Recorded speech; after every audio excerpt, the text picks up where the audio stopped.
আসুন তাহলে আমি রান্নায় চলে যাই। আমি নিয়েছি পেঁয়াজ কলি, নিয়েছি সজনে ফুল, নিয়েছি আর অল্প একটা ছোট সাইজের আলু নিয়েছি। আলু বেশি দেব না।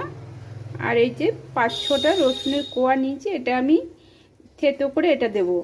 আর কিভাবে আমি কি দিচ্ছি, কিভাবে রান্না করছি আপনাদের সাথে আমি শেয়ার করছি। এরপর এটা দিয়ে এগুলো দিয়ে একদম ভাজা ভাজা করব।